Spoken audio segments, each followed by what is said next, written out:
وہ یہ ہے کہ باقی عبادتیں کا ثواب آپ کو ملے گا، جتنی عبادت اتنا ثواب.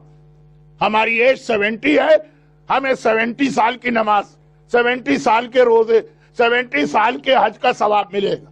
صدقہ جاریہ اسے کہتے ہیں کہ مرنے کے بعد ہم مر بھی گئے، دنیا والوں کے نگاہ میں ہم ختم بھی ہو گئے، آج تو ہمیں کوئی جانتا بھی نہیں ہے.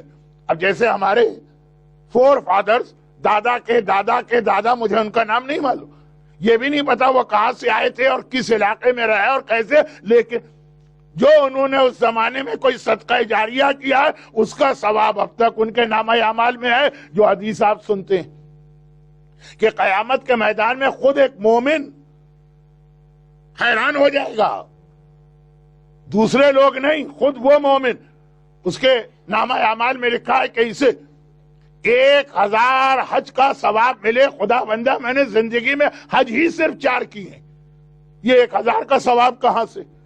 کبھی ایسا ہوتا ہے نا بینک اکاؤنٹ میں ذرا اسٹیٹمنٹ میں گڑبڑ ہو جاتی ہے، جتنا ہمارا پیسہ جمع ہے اس سے زیادہ شو ہو رہا.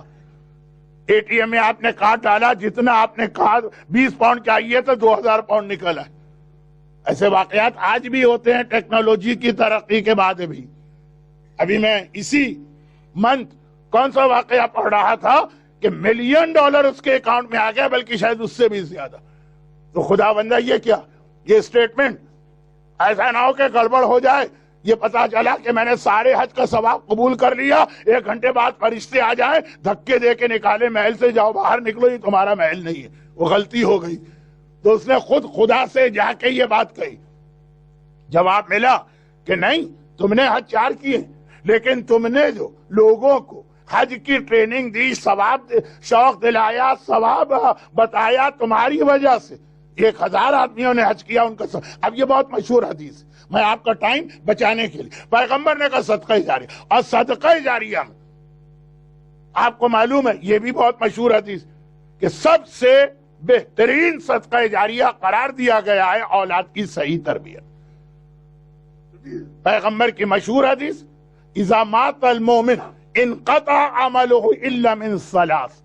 مومن مرا، اس کے نامہ اعمال رک گیا، ختم ہو، وہیں پہ اسٹاپ، سوائے 3 نیکیوں کی، اور ان 3 میں ایک ہے ولد صالح، ایک نیک. اچھا وہ حدیث بھی آپ کو معلوم ہے، تو آج تو ساری معلوم چیزیں پڑھ رہا ہوں کہ بچے نے بسم اللہ یا الحمد کا سورہ پڑھا تو اس کے باپ کی قبر کے اندر مغفرت ہو گئی، عذاب معاف ہو گئے.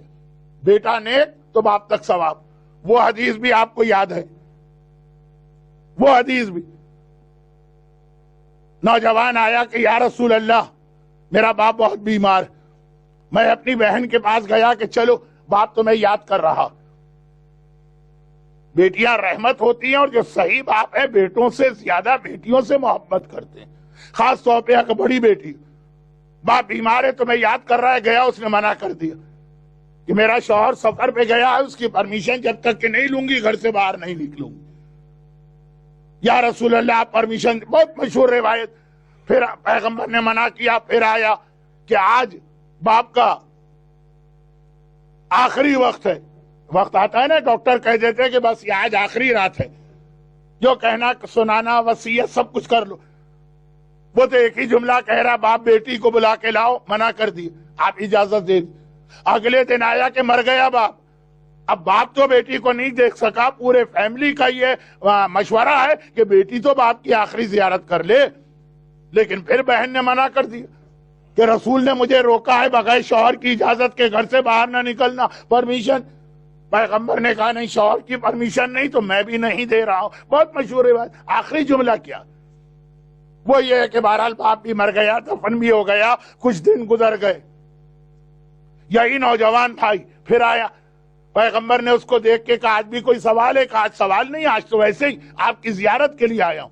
تو کہا سن ایک خوشخبری، تیرا باپ اپنی قبر میں گیا تو اپنے بعض اعمال کی وجہ سے شاید عذاب کا حقدار ہو، لیکن اللہ نے یہ کہہ کر اس کے سارے عذاب کو دور کر دیا کہ جس کی بیٹی میرے حکم کا اتنا خیال کرے اس کے باپ کو عذاب دیتے ہوئے مجھے بھی حیا آتی ہے. تو اب یہ کیا ہے؟ یہ صدقہ جاریہ.